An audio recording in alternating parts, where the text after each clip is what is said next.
Declan Rice is one of the most sought-after midfielders in the world currently. Commanding a fee of over £100 million, Manchester City have seemingly entered the race. But does he improve them?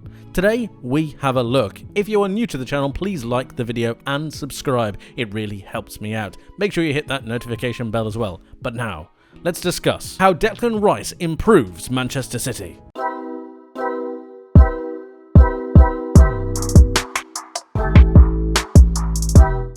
And here he is, Declan Rice in this Manchester City team. Now, before we talk about Declan Rice and how he does improve Man City, we need to actually address the elephant in the room. Do Man City need Declan Rice? Well, the answer to that is no. But does he improve them? And the answer to that is a categoric yes, in my opinion. When you think about the players that Man City have, you have the likes of Maximo Peron, who they just recently signed, you have the likes of Calvin Phillips. They are all okay.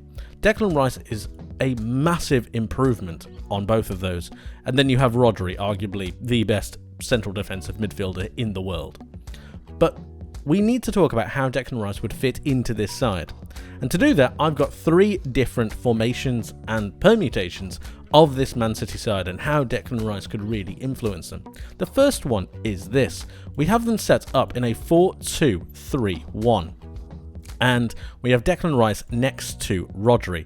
Now, to begin with, this kind of setup is terrifying. If you think about the area that Declan Rice and Rodri would command, it would be generally this area, especially when Man City are going forwards and when they have a lot of the ball. We know they have a lot of possession, but Rice and Rodri together would just make life so much more difficult for opposition attackers. Man City don't concede that many goals to begin with, but when you put two dominant, physically present midfield powerhouses in this midfield third, it's going to be terrifying. Honestly, Declan Rice is very mobile, he's very good at moving from side to side, he can cover a lot of ground in a very short space of time. Rodri can do the same, although, to be fair, not to the same level of physicality that Declan Rice does. Rodri is far more of a technical player, and this is where it comes in for me. Because Rodri is so good at reading the game, playing through passes, playing through sides, that if he was able to do that a little bit more with a player like Declan Rice just hovering and making sure that he's able to just stop and block out any fires, I think Man City could arguably go to an entirely new level.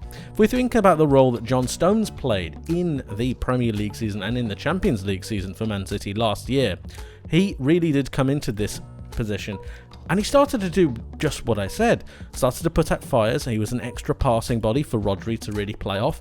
He was giving a lot of runs into deep to be able to allow the likes of the wingers to be able to really create space. This gave De Bruyne a lot more room, and generally when Man City started roaming forwards, this central defensive midfielder or the likes of John Stones would be able to go and make runs to open up opportunities for the likes of Rodri on the edge of the box, for De Bruyne, who was going to be making cross-field passes, or the likes of Erling Haaland, who would be making darting runs towards either the front or back of the penalty area. My point is that Declan Rice can offer so much more than just being a holding defensive midfielder, which I don't think is actually what Pep Guardiola wants him for.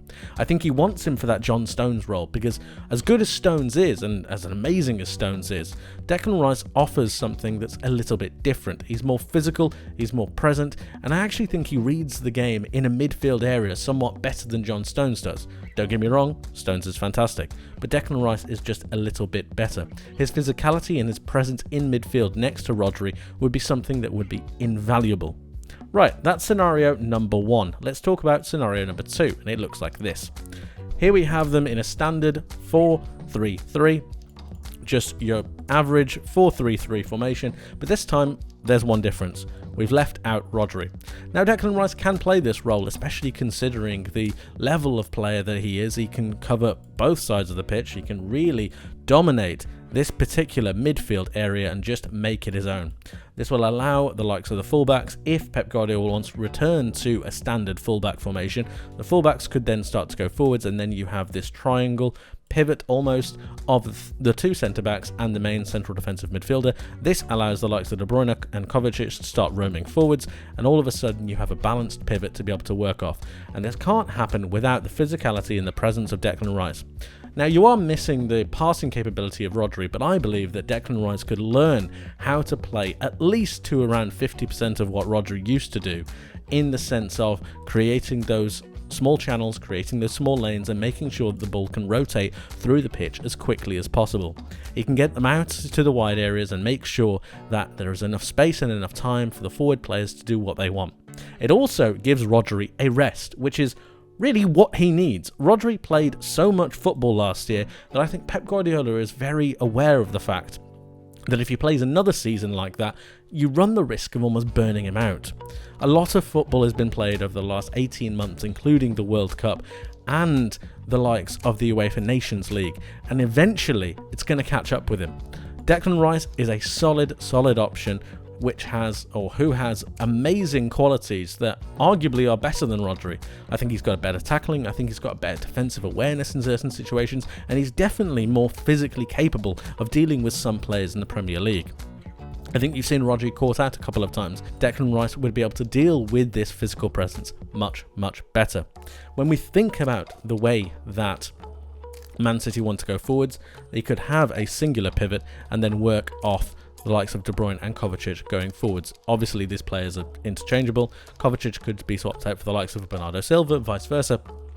But the main point is that Declan Rice makes this all happen, and he gives Rodri a massive rest. The last option that I have is something of a strange one, but I think it could really work. Bear with me. Here we have it. We have a 3-1-2-4. Now, this looks ridiculous. I'm aware. However, it's almost a 3-3-4. But if you had Rodri and Rice in the side, but you also wanted to be a little bit more forward thinking, Stones, Diaz and Ake, obviously all of these players are interchangeable. This is the standard 3 at the back formation that Man City started to really dominate with towards the back end of last season. Rodri is the main central defensive midfielder, and he could be the one pulling the strings. We know that he's got a decent pass on him to make sure he can find the two wingers. He can also shuffle across when he needs to. But what this does is it unlocks the likes of Declan Rice and Kovacic. With that thought, Declan Rice could then start to make his way forwards, and I actually think he's got more of an attacking brain in him than a lot of people give him credit for. I just think he hasn't been able to be unlocked somewhat in his time at West Ham. Kovacic can do exactly the same, and then all of a sudden you've got a more forward-thinking square. In this box midfield, rather than being a little bit further back, it just becomes that little bit more attacking. De Bruyne moves forward to be next to Haaland. You've almost got a front two. They can play off each other. But then you've also got this midfield pairing of Kovacic and Rice. Rice is physically dominant, so be able to move further up the pitch and dominate the right-hand side. Kovacic is a little bit more free-flowing. He moves into pockets rather than really dominating his area, and that's absolutely fine, but it just it makes this box just that little bit easier to move forwards, and it makes it that little bit more offensive.